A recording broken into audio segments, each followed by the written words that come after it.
Olá, meu irmão, a paz. Mais um dia, leitura bíblica da Carta de Romanos, capítulo 4. E eu quero que você deixe nos comentários aquilo que você tem sido impactado ou que você tem meditado na palavra em todas essas leituras que a gente vem fazendo. Tá? Que Deus te abençoe, tenha um dia maravilhoso. E também coloca ali qual o modelo de leitura que mais está fazendo sentido para você, tá bom? Que Deus te abençoe. Tchau, tchau. Olá, irmãos. Romanos capítulo 4. Do ponto de vista humano, Abraão foi o fundador de nossa nação. O que descobriu ele? Se suas obras o tivessem tornado justo, ele teria motivo para se vangloriar, mas não perante a Deus. Meus irmãos, quantas vezes nós falamos que fé sem obra é morta? E nós usamos o texto de Tiago. E realmente, nós vemos aqui que Tiago diz, a menos que produza boas obras, está morta a nossa fé. Mas o que que ele está dizendo isso aqui, e usando de exemplo? Quando um irmão tem uma necessidade e você vira as costas para ele, e você acredita que glorifica a Deus tendo fé, essa sua fé não é real. Nós falamos no capítulo anterior que toda lei ela resume a um só mandamento, que é amar o seu próximo. Nós negligenciamos quando nós acreditamos que tem que ser para Deus. Então nós falamos, não faço para homens, eu faço para Deus. Mas o Senhor está falando ao contrário, porque você faz para Deus, você cuida da família. Então, o pai se representa o quê? No amor da família, na entrega, nessa fé prática que entrega o amor e que compartilha aquilo que tem. Porque tendo duas túnicas, dê uma. Entende como Jesus trata o nosso coração em relação a essa fé? Para que a gente não acredite que a glória é nossa, para a gente não se vangloriar. Mas aí nós estaremos se vangloriando, mas não perante a Deus, e sim perante a homens. Entende como isso é muito forte? Pois as Escrituras dizem: Abraão creu em Deus e assim foi considerado justo. O salário daquele que trabalha não é um presente, mas um direito. Contudo, ninguém é considerado justo com base em seu trabalho, mas sim por meio de sua fé em Deus, que declara justos todos os pecadores, todos os pecadores. Davi também falou a esse respeito, quando descreveu a felicidade daqueles que são considerados justos sem terem trabalhado para isso. Os Salmos que diz: como são felizes aqueles cuja desobediência é perdoada, cujos pecados são cobertos. Sim, como são felizes aqueles cujo pecado o Senhor não leva mais em conta. E nós vimos no capítulo anterior que todos nós somos pecadores. Então aqui, como é lindo e como é abençoado aquele que é declarado justo. Justo por quê? Pela bondade de Deus. Leia Lucas 10, 20. Ali foi o momento onde Jesus enviou os seus discípulos. Ali ele fala de 72. E são os 12, mais outros discípulos que também caminhavam com Jesus. Ele enviou para as cidades de dois em dois. Agora, irmãos, interessante que esses homens, eles voltam cheios de alegria. Por quê? Porque os demônios estavam se submetendo a eles. E aí eles falam para Jesus: Senhor, os demônios submeteram a nós. E ele fala que a vossa alegria esteja porque o seu nome está escrito no livro da vida. Vê que Jesus desconstrói essa ideia de poder. Porque Jesus diz: eu vi Satanás cair como uma estrela dos céus. Ou melhor, aquilo que vocês estão se vangloriando não é para se vangloriar, porque isso aí é de menos para mim. Aquilo que vocês devem se alegrar é porque vocês foram considerados justos. Por acaso, essa bênção é apenas para os judeus? Ou se estende também para os gentios incircuncidados? Já dissemos que Deus considerou Abraão justo por meio de sua fé. Mas como isso aconteceu? Ele foi considerado justo somente depois de ter sido circuncidado? Ou antes disso? Está claro que foi antes dele ser circuncidado. A circuncisão era um sinal que Abraão já possuía fé e de que Deus já o havia declarado justo, mesmo antes de ser circuncidado. Portanto, Abraão é o pai daqueles que têm fé, mas não foram circuncidados. Eles são considerados justos por causa de sua fé. Meus irmãos, é interessante que a circuncisão, ela tira um anel, o prepúcio do homem. Assim como a aliança feita depois de Noé, com o arco-íris, que todos sabem que olhando de cima o arco-íris é um anel, o anel do prepúcio também considera-se uma aliança. E por isso, esse é um sinal entre o noivo e a noiva. Por isso que quando casamos nós usamos aliança. Isso aqui é algo para gente, só para a gente contextualizar. Essa aliança que está sendo feita através do quê? Da fé. Verso 12. E Abraão também é o pai daqueles que foram circuncidados, mas somente se tiverem o mesmo tipo de fé. A circuncisão, a aliança, não existe se não houver fé.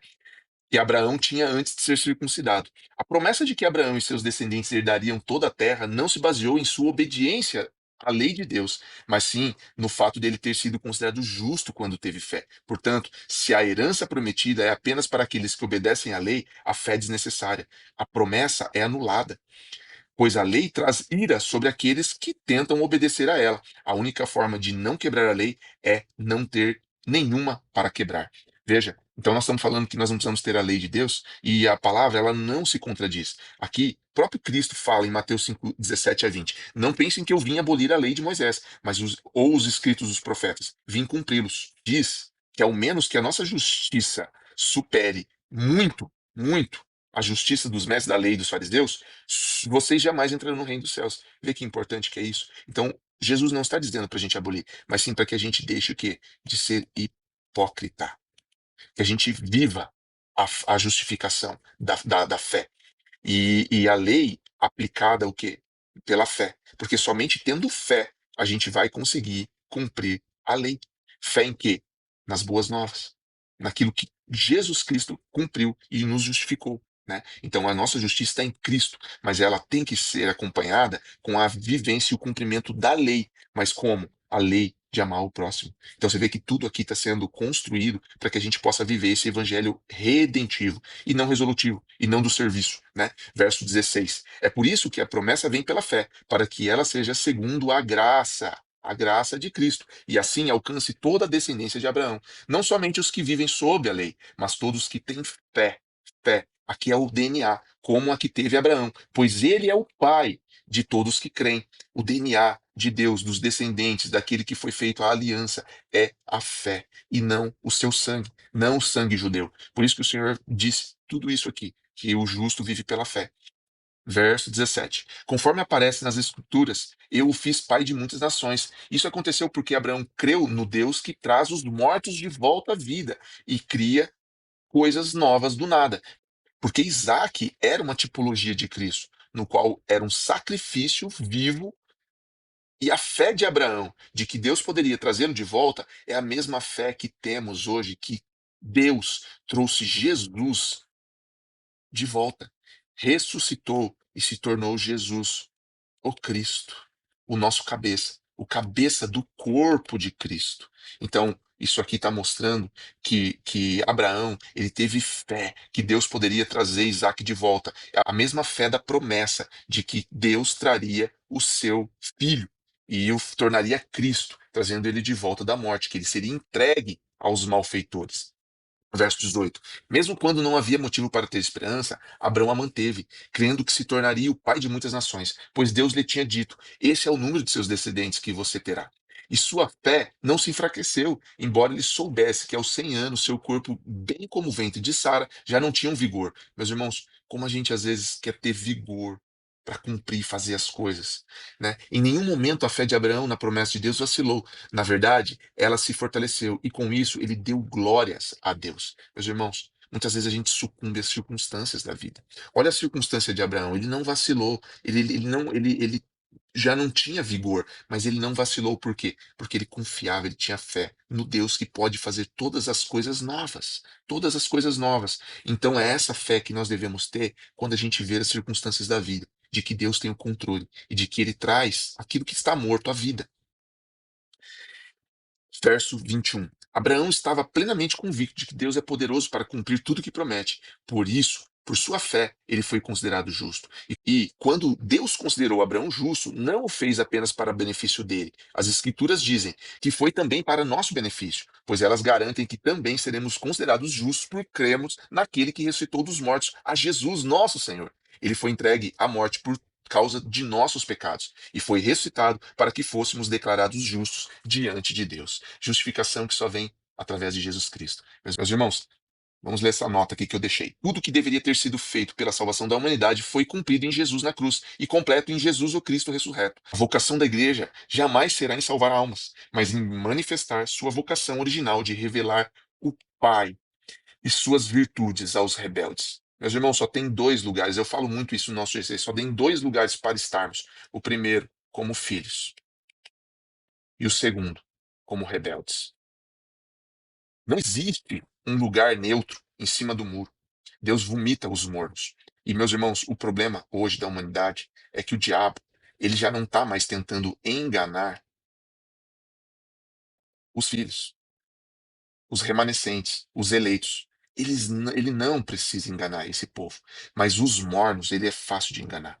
Por isso que se nós tratarmos o evangelho de Cristo como lei, como esforço, como entrega, como trabalho, como leis morais, como conduta,